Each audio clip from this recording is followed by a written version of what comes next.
Alors, Raoul, entre nous, puisque l'émission c'est entre nous, on se dit des vérités entre nous et autres, est-ce que vous reconnaissez avoir menti plusieurs fois pendant la campagne?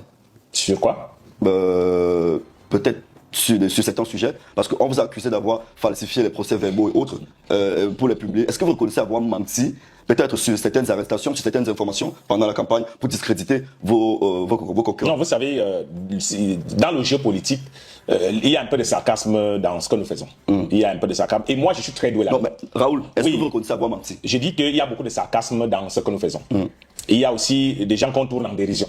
Et comme je viens de vous dire, je suis très doué là-dedans. Je peux avoir la prétention de dire que dans le monde du sarcasme, je suis le meilleur. J'essaie de tourner les gens en bourrique. Ça veut dire que vous êtes doué pour inventer des histoires. Je suis doué pour tourner les gens en bourrique. Je suis doué pour faire du sarcasme sur les gens. Donc, je suis doué pour distraire aussi l'opinion.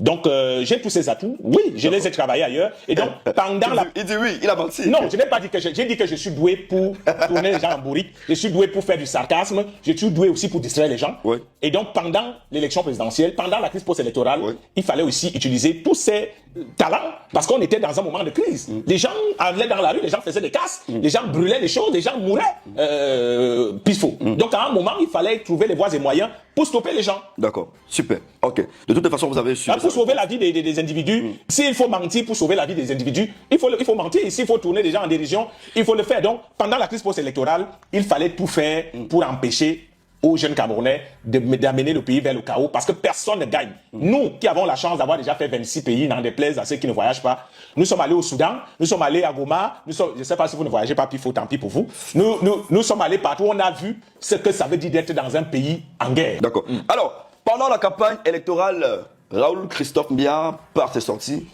à mon humble avis, a suffisamment menacé les influenceurs. Alors, Raoul, quel était le but de ces intimidations? Donc, j'avais identifié certains influenceurs, je préfère qu'on utilise le terme certains, comme ayant participé à la campagne présidentielle de façon voilée. Vous avez des influenceurs qui ont donné des consignes de vote. Vous avez des influenceurs qui ont partagé les affiches des candidats. Vous avez des influenceurs qui faisaient même des vidéos pour indiquer que en 43 ans de règne de Paul Biya, il n'y a rien eu, il y a des trous partout, il y a des... Ça, ce sont des influences politiques. Ça peut vous paraître anodin, mais je vous dis que ces prises de position publiques influencent l'opinion. Et donc, moi, j'avais identifié cela. Que ces gens, nos amis les blogueurs, je préfère dire ainsi, les blogueurs, sont en train de jouer un rôle très important dans le cadre de cette élection présidentielle. Et ils sont en train d'influencer l'opinion. À partir de ce moment, je suis donc venu leur dire, si vous vous dites que vous faites la politique, dévoilez-vous comme nous autres. Nous avons dit à Mondo Vision que nous sommes des propagandistes politiques pour le compte du RDPC. À partir de ce moment, personne ne me ferait un procès d'avoir utilisé mon image, mes plateformes pour faire la propagande. Parce que je l'ai dit dès le départ. Et vous l'avez assumé. Et je l'ai assumé. Donc, vous reprochez le fait que certains influenceurs ont fait une campagne sans assumer. Je leur reproche l'hypocrisie. Oui. Je leur reproche d'être des politiques qui se cachent derrière le blogging. Et c'est pour ça que je suis venu leur dire, les amis, en voulant ramasser le caillou, l'oiseau, vous avez vu, il y a des gens, tout le monde n'est pas aveugle. Il y a des gens qui voient. Vous savez, sur Internet, on veut taxer tout le monde d'idiot, on veut taxer tout le monde d'abrutis. Non, vous savez, ce n'est pas parce que les gens nous insultent sur Internet que nous sommes des abrutis. Puis faux. On ne fait pas modestement ce que j'ai fait dans d'autres pays si on est un idiot. On n'arrive pas à arriver au petit niveau où j'ai été dans d'autres pays si on est un idiot. Et donc, moi, je sais lire la carte au sol. Je sais identifier la menace. J'ai identifié que certains blogueurs sont une véritable menace, un véritable caillou sur la chaussure du RDPC. Alors, suite à ça, vous avez annoncé que les influenceurs, en principe, allaient payer désormais les taxes. Voilà. Et on a vu récemment, lors de, je pense... le lancement du budget. Voilà, du ministre des Finances. De l'autre côté, je pense que c'était à Garoua. Voilà. Cette loi, cette taxe-là ont été adoptées et désormais les influenceurs vont verser quelque chose. Et vous m'accusez d'être à l'auteur de cela. Parce que votre ami Mirador, par exemple, m'a accusé d'être à l'origine de cette loi. Non, vous avez déclaré que désormais vous allez payer et que vous allez voir le gouvernement pour ça, dans une de vos vidéos. Est-ce qu'aujourd'hui, après ça, vous vous sentez heureux? Je dois dire que c'était un coup de bluff, malheureusement. Bon, je sais pas, malheureusement pour les influenceurs ou les blogueurs, qui s'est avéré une réalité. C'était un coup de bluff. J'ai utilisé cela pour effrayer certains influenceurs à reculer. Comme je vous expliquais tout à l'heure, des gars ont de l'influence. Disons, vous avez beaucoup d'abonnés et vous influencez l'électorat. Et donc, face à ce que nous étions acculés, déjà par l'opposition qui a tellement d'arguments pour assommer le RDPC, et vous, qui êtes venus vous mettre du côté de l'opposition sans le vouloir de manière hypocrite, il me fallait trouver quelques éléments pour vous effrayer et vous freiner. Alors, et donc, j'ai été inspiré de dire qu'il faut qu'on impose les taxes parce que c'est de là que vous influencez l'élection. D'accord. Et malheureusement, ou heureusement, je ne sais pas, heureusement pour les impôts, ça s'est réalisé. Malheureusement pour eux, les impôts ont estimé qu'il fallait s'y pencher. Ce que vous devez savoir, Pifo, c'est que... Et là, vous comprenez que le gouvernement écoute quand même tout ce qui se dit et tout ce qui se fait. Pendant je vous ai demandé si pendant la campagne électorale... Si aujourd'hui vous êtes heureux. Non, je ne suis pas heureux dans ce sens parce que je l'ai dit, on était dans le game, on était dans le game politique. C'est pour dire que pendant la campagne électorale, il y a eu des revendications qui ont été posées. Il y a eu des cris. C'est pour ça que vous avez suivi le discours du président. Il a dit, il a compris que les jeunes réclament beaucoup plus de place dans la sphère décisionnelle du pays. Et les femmes. Ça veut dire que le cri de la jeunesse a été entendu. On attend tous le remaniement de voir si le président va respecter ce qu'il a dit. Mais c'est pour dire que pendant cette crise ou alors pendant cette élection, il y a eu beaucoup de choses et le gouvernement prenait aussi ce qu'il estime bon. Et on dit prend ce qui est bien, rejette ce qui est mauvais. D'accord. Donc, peut-être qu'ils ont estimé que cette mesure de collecter l'impôt sur Internet, je ne sais pas comment ça va se passer. Mais après, je ne vois toujours pas l'importance de ça. Du moment où ces jeunes, pour la plupart, c'est des jeunes qui viennent des familles très pauvres qui essayent de se battre sur les réseaux. Oui, mais quand on est des familles pauvres et qu'on vous voit vous exhiber avec des sommes d'argent, on voit vous acheter des billets business class pour Dubaï, on voit vous... Oui, c'est aussi, le problème, c'est aussi ça. L'État vient chercher quoi là? Il vient récupérer quoi là? Il a ses L'État fait... Mais Raoul, le Cameroun n'est pas monétisable. Non, arrêtez avec vos affaires de monétisables là. Oui. Lorsque les mototaxis payent les impôts, vous pensez qu'ils gagnent combien? Lorsque les mamans, nos mamans, ma mère était Bayam Salam, qui font du Bayam Salam là, elles payaient le ticket au marché tous les jours. Font cela. Non, elles payent les impôts. Nos mamans. Qui ne payent pas les impôts dans ce pays, qui mènent une quelconque activité. Et vous êtes là en train de brandir l'histoire de monétisation. Pourtant, on vous voit faire les publicités sur Internet. Où va l'argent de cette publicité? De toutes les façons, si vous dites que l'État prend chez les Bayam Salam, l'État a construit les marchés, goudronné des routes, ouest pose et autres. Oui. Mais l'État n'a pas créé quelque chose sur lequel les influenceurs viennent. L'État ne vous donne pas la fibre optique. La fibre optique, il paye pour avoir la connexion. L'État, vous pensez que les mamans... Et cette fibre optique n'est même pas de qualité, s'il faut regarder. Non, bon, si vous êtes ingénieur en télécommunication... De toute façon, c'est une parenthèse. Ce que j'ai dit, c'est que non, ça ne peut pas être une parenthèse, Pifo, parce que le débat, il est là, le débat, il est né, et les gens posent la question de savoir... Pourquoi est-ce que l'État doit prélever les taxes alors que le pays n'est pas monétisable? Et vous le dites, vous tous, rendez d'abord le pays monétisable et on verra comment on va payer. Non, vous faites des publicités, pas tout le monde. On voit, vous faites des... L'État n'est pas du... Vous croyez que Moutazer ne regarde pas Internet? Vous croyez que tous les fonctionnaires du ministère des Finances et de la Direction générale des impôts n'ont pas Facebook? Non, ils voient comment vous faites... Pause, Pifo. Parfois, ils sont très présents. Pendant que tes amis blogueurs m'insultaient pendant ma vidéo là, il y a une dame là qui a fait 3 fois la pause publicitaire. Votre peau pour avoir une peau bien, pour avoir les lèvres ceci pulpeuses, pour avoir ceci, tout ça, cet argent va où? Moutazer regarde aussi.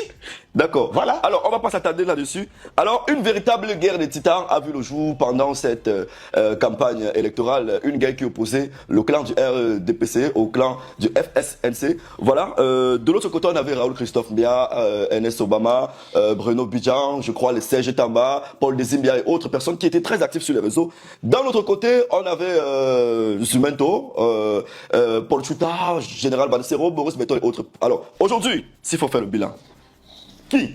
Laissons les histoires politiques, j'appartiens à telle partie. D'après vous, s'il fallait regarder la personne ou alors le clan qui a gagné cette guerre-là, Raoul Christophe, d'après toi, honnêtement de ton humble avis, qui a gagné cette guerre de campagne sur les réseaux?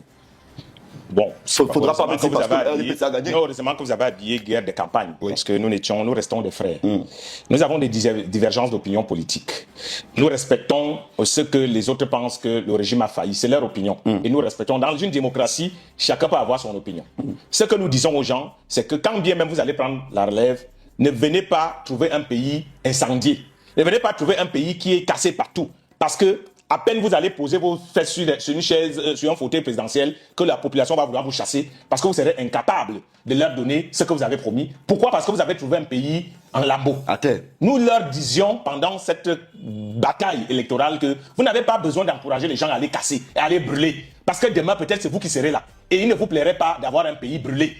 Il ne vous plairait pas d'avoir un pays où tout est cassé. Nous n'avons pas besoin d'en arriver là. Nous pensons que nous pouvons encore discuter, dialoguer et nous battre sur le plan des idées. Et donc là, à ce niveau-là, je pense qu'ils ont leur idée soutenue par un candidat. C'est leur droit en démocratie. Ce que nous leur demandons, c'est de respecter aussi le fait que nous aussi, nous ayons un camp. Vous savez, je me méfie même des gens neutres. Je voyais une publicité à l'époque, j'étais plus jeune, qu'on passait avant la Ligue des Champions. Un monsieur qui était assis là avec des gens, et puis on met un but, il est là, il joue, il est triste. Et on le voit subtilement, il sort de la pièce, il enlève le maillot, et il a son vrai maillot, l'équipe qu'il supporte en bas. Mais moi, je me dis, dans la déontologie du métier journalistique, du métier de communication qu'on a fait, aucun journaliste n'est neutre. S'il faut regarder, chaque journaliste, naturellement, a un parti qui soutient. Aucun journaliste mais ne l'expose pas. Moi, je me dis. Oui. Il y en a qui décident de ne pas exposer, mais je dis, aucun média n'est neutre dans ce monde. Vous le savez, Pifo. Vous étiez, vous avez fait le journalisme. Bien vous sûr, savez qu'aucun média n'est neutre. Pourquoi jusqu'ici je dis, le journaliste se doit de garder son parti politique, le parti politique pour lequel il appartient, pour lui, je pense. Parce que jusqu'ici, depuis des années que je suis sur Internet, je n'ai jamais vu un journaliste de la CIA TV, par exemple, ou des canaux de porter, comment je vais dire ça, le pagne d'un parti politique, fait la propagande. Le pagne du RDPC? Moi, je me dis, je n'ai jamais vu, à part, je peux me tromper. Le pagne du RDPC? Non, je peux me tromper. Bon, je vous ai dit tout à l'heure que, pour ne pas faire d'amalgame, j'ai dit que je suis propagandiste politique. Là, on se comprend. Mais maintenant, puisque vous avez quand même évoqué le journaliste, j'ai dit, tous les jours dans ce monde, quand vous regardez LCI, si vous n'aviez regardé que LCI, jamais Donald Trump n'aurait pu gagner l'élection présidentielle aux États-Unis d'Amérique. Parce que c'est une chaîne qui vous raconte en journée, Trump et les Américains l'aiment pas, il est au plus bas des sondages, c'est Kamala Harris qui va gagner. Ils sont ce qu'on appelle aujourd'hui les médias mainstream, qui font la propagande d'une idéologie. Ça se fait partout aujourd'hui. Et donc, parce que nous, on n'a pas encore atteint ce niveau, peut-être, de puissance médiatique. Donc, et quand aujourd'hui on a Internet, j'ai donc dit que je suis propagandiste. Parce que pour tenir tête à un gars comme Balsero, un gars comme Zumento et ses amis, il faut se mettre dans la peau de propagandiste. Parce que si tu vas dans la peau de journaliste, naturel, tu es bloqué par l'éthique et la déontologie. C'est ça la vérité. Donc pour pouvoir rivaliser d'adresse avec eux, il fallait sortir du système encadré du journalisme pour se mettre donc dans le système de propagandiste. Je l'ai dit et répété, j'ai été propagandiste. D'accord. En conclusion, le clan du RDPC, le clan du Non, RDPC. en conclusion, le clan, il n'y a pas eu... Le vainqueur, c'est le Cameroun. Le vainqueur ici, c'est qu'on a eu un pays qui n'a pas été brûlé. On a eu un pays qui retrouve la vie normale. On a eu un pays où quelques personnes, malheureusement, ont perdu la vie. Ce n'est pas moi qui le dis. Et nous décrions tout cela. Mais nous pensons qu'à l'avenir, il faut qu'on évite d'en arriver là. La politique, vous savez, les politiciens, on l'a vu dans le monde. Ils arrivent toujours à s'arranger. Sinon, Success Masra n'allait pas finir Premier ministre du 10 fils. Sinon, Simone Gbagbo aujourd'hui n'allait pas être consultée, même si elle ne l'a pas été, pour être Premier ministre en Côte d'Ivoire. Sinon, au Gabon, où je suis régulièrement, il y a des anciens caciques d'Ali Bongo qui ont fait partie du régime d'Oligui actuellement. Donc les hommes politiques finissent toujours par s'arranger. C'est pour ça que nous disions aux jeunes, vous n'avez pas besoin d'aller mourir pour les hommes politiques. Ça, je ne refuse pas, Raoul. Je veux savoir comment est-ce que vous vous retrouvez dans la campagne du RDPC. On vous a sollicité. Qui vous a sollicité et, ou alors vous avez décidé vous-même de faire une campagne comme ça? Si, on m'a sollicité. On m'a sollicité pour jouer le rôle de propagandiste politique parce que qui vous a sollicité? En ce moment-là, nous étions... Non, c'était un grand frère qui était chef de délégation de campagne pour la commune de Kiossi, directeur général du budget. Oui. Ah oui, je me rappelle, vous avez commencé par... Vous m'avez vu là-bas, c'est là-bas que j'ai fait la campagne. Bien sûr. Donc, il a estimé que, vu ma manière de faire... Donc tout part de Kiossi. Tout part de Kiossi. Donc il m'a dit, voilà, mon jeune frère, parce qu'on se connaît bien avant, mon jeune frère, ça ne me dérangerait pas que tu te joignes à moi pour faire la campagne. Tu utilises ton talent. Et voilà, donc je suis venu et je l'ai fait. Le Cameroun... Dans la peau de propagandiste politique. Ok. Alors, le Cameroun, avec son multipartisme, pourquoi est-ce que vous avez décidé de soutenir le RDPC et pas un autre parti politique? Non, parce que j'ai regardé l'offre politique au début.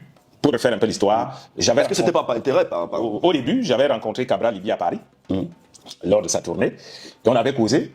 Et puis, je lui avais dit, d'ailleurs, il le dit tout le temps, que grand frère, tu sais que je t'admire beaucoup, depuis l'époque où tu venais à Dijon 4 faire ta chronique à Club d'élite et autres, mais je pense que je vais accompagner Paul Biya. Je lui ai expliqué mes raisons. Tu es jeune comme moi, ça peut te choquer qu'un jeune dise qu'il va soutenir un vieux, mais je lui ai expliqué des raisons. On était à Paris, je le lui ai dit, il faisait sa tournée.